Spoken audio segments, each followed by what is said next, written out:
رب العالمين والصلاة والسلام على سيد الأنبياء والمرسلين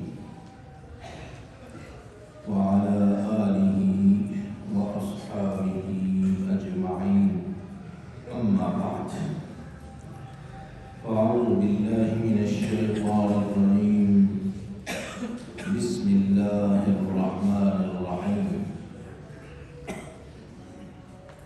وأنكحوا الأيام منكم والصالحين من عبادكم وإمائكم أن يكونوا فقراء يغنيهم الله من فضله والله واسع عليم صدق الله العظيم. ہماری گفتگو کا سلسلہ اور ربط کچھ اس طرح ہے کہ ہم اولاد کے حقوق والدین پر اور والدین کی ذمہ داریاں اولاد پر اس کی تفصیل کے ساتھ گفتگو کر رہے تھے.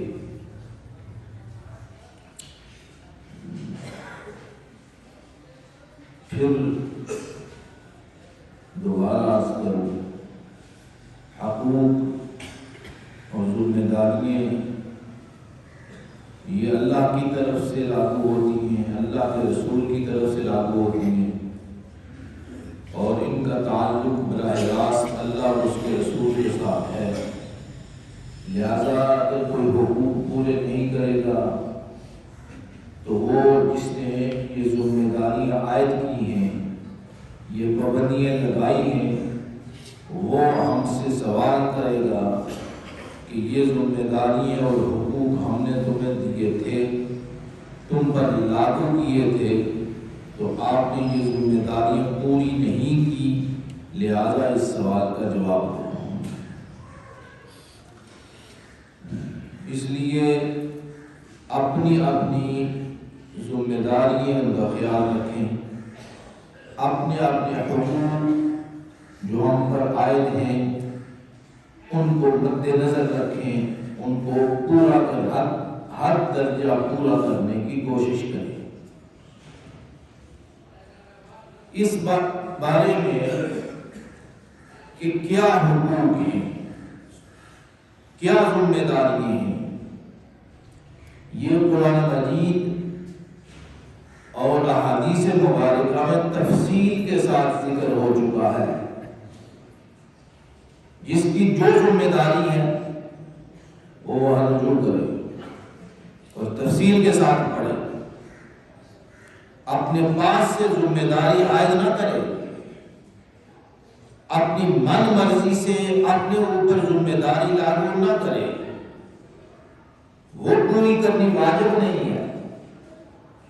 ایک آدمی خود اپنے آپ کو کہتا ہے کہ میری یہ ذمہ داری ہے، تو اللہ اور اس کے رسول کی طرف سے تو نہیں اس سے پوچھو گی، وہ تو خود ذمہ داری اس نے خود اپنے اوپر لاگو کی. بات سمجھنے آپ. اب اگر اولاد پر حقوق ہیں اور ماں باپ پر حقوق ہیں، دونوں حقوق اگر ہم اپنے پاس سے کہیں گے یہ ہماری ذمہ داری اپنی ہے، تو یہ کوئی ذمہ داری نہیں ہوگی، یہ کوئی ذمہ داری نہیں. اس لیے کہ ہمیں اللہ اور اس کے رسول نے ذمہ داریاں بتا دی ہیں.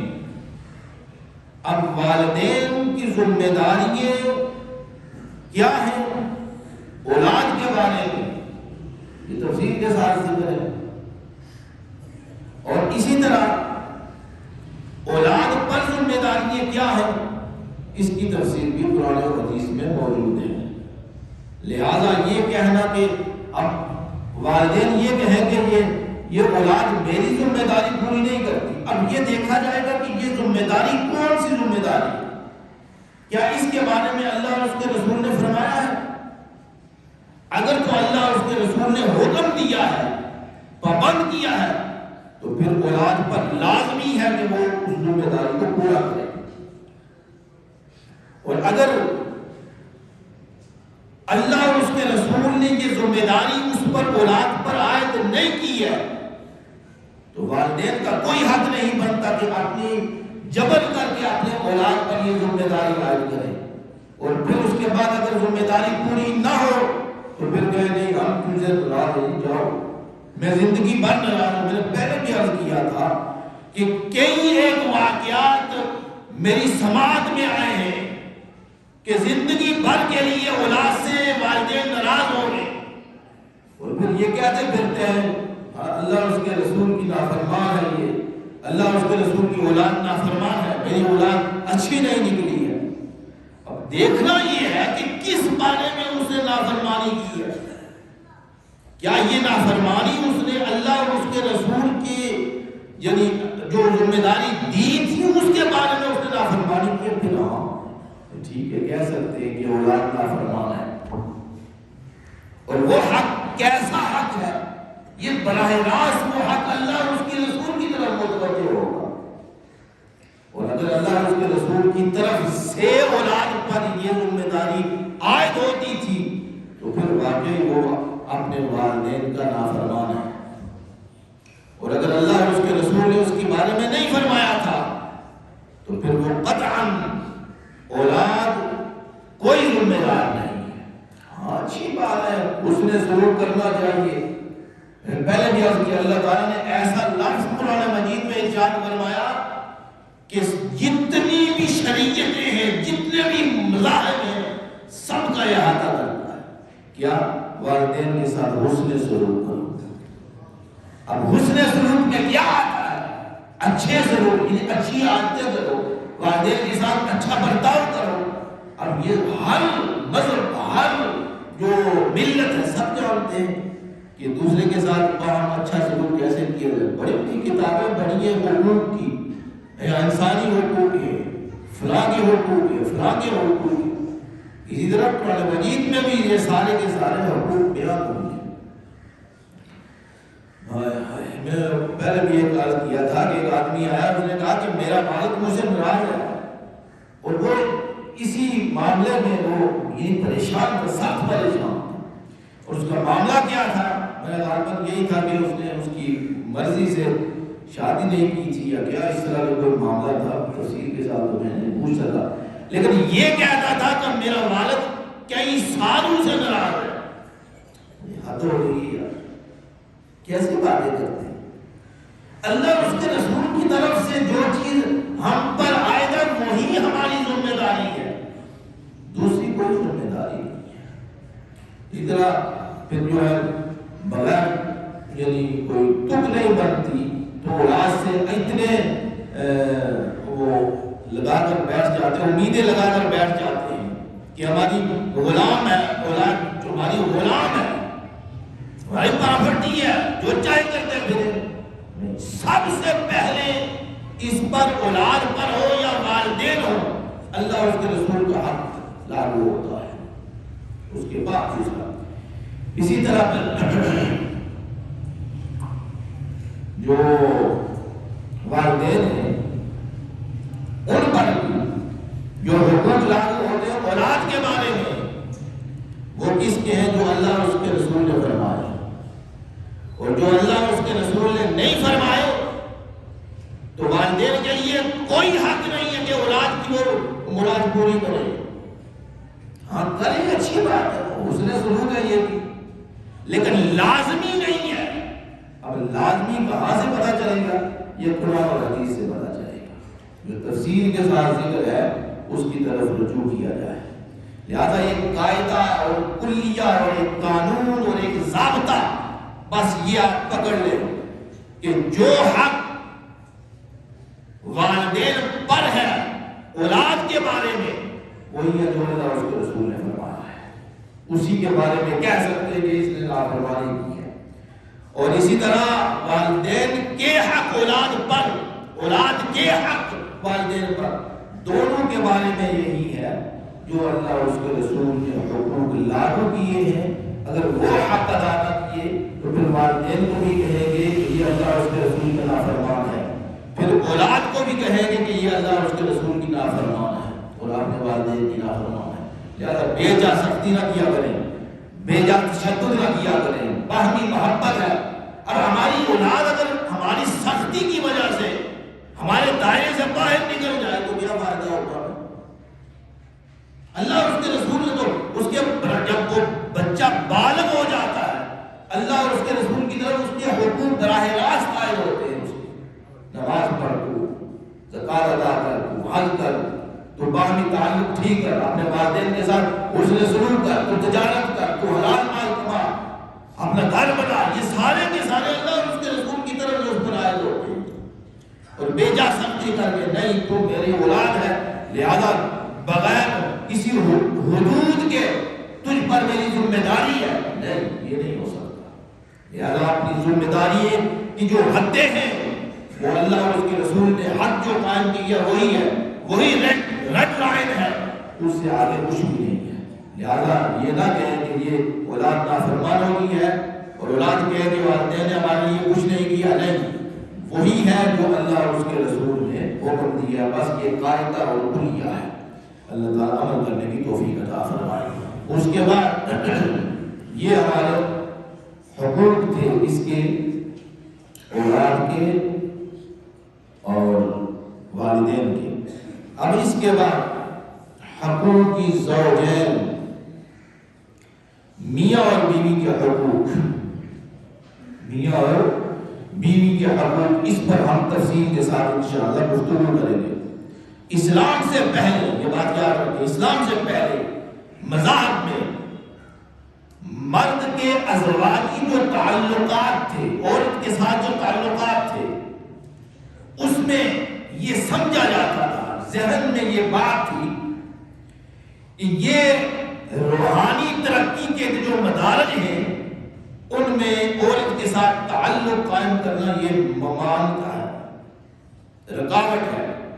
کہ اگر عورت کے ساتھ تعلق قائم ہوگا تو ہمارے روحانی درجے بلند نہیں ہوں گے، ہمیں روحانیت کوئی اثر نہیں ہوگی.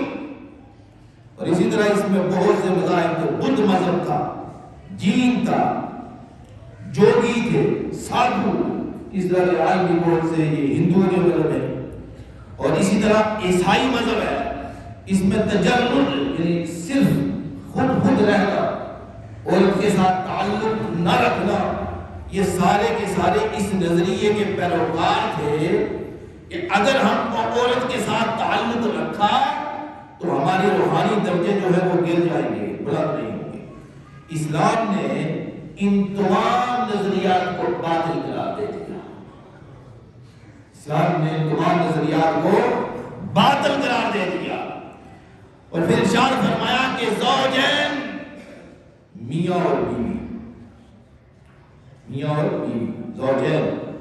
اب یہ اگر زوجین نہ ہو حسن سلوک کیسے ہوگا؟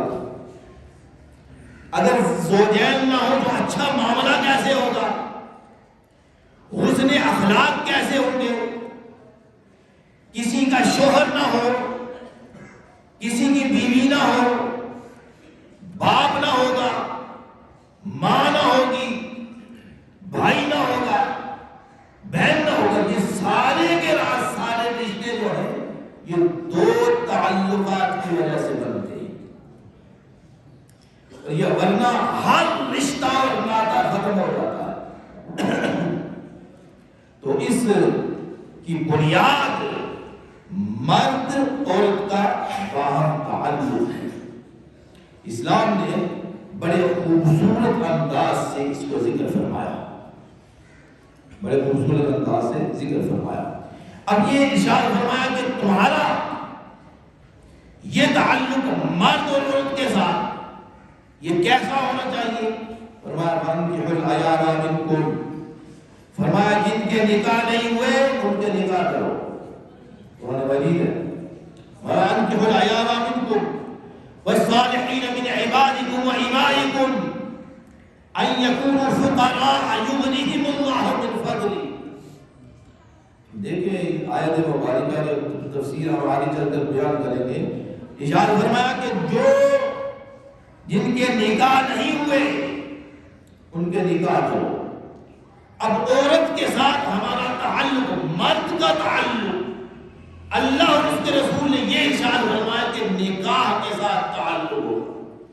ساری کی ساری بے کاروائی ختم کرتی. یہ ایک ارشاد فرمان، یہ ایسا ایک جملہ ہے، یہ عزت، عصمت اور عفت، عورت کی عصمت اور عفت پر کتنا بڑا یہ دلیل ہے. فرمایا عورت کے ساتھ تمہارا کوئی تعلق نہیں ہونا چاہیے سوائے نکاح کے. فرمایا یہ ایک ایسا تعلق ہے جو ہم نے تمہیں اجازت دی ہے.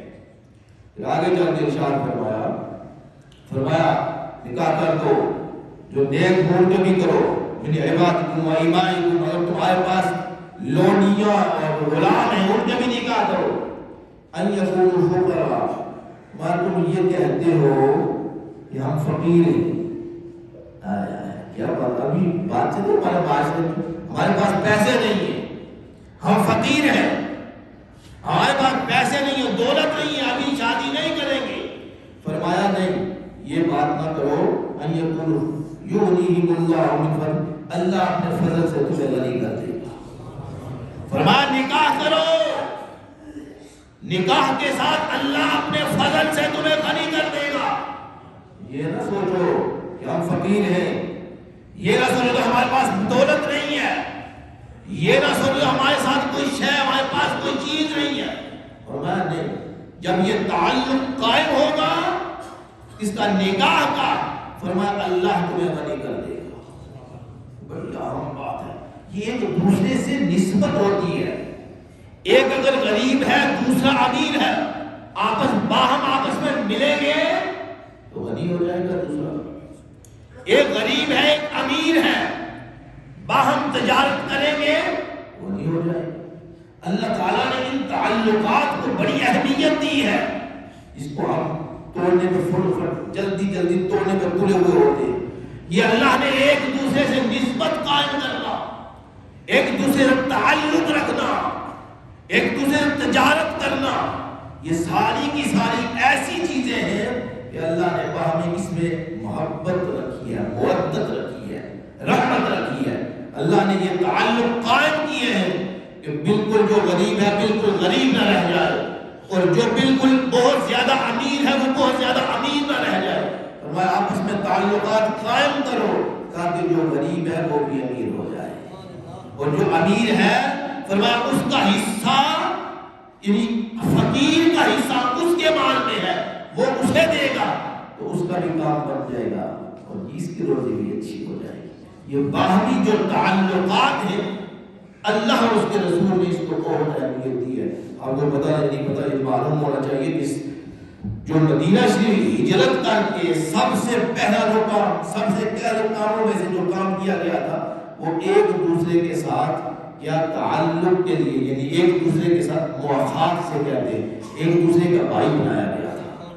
کہ وہ سارے کے سارے ہجرت کر کے آئے تھے، وہ سارے کے سارے فقیر تھے، غریب تھے، اور یہ لوگ بسنے والے تھے انصار مدینہ شریف میں.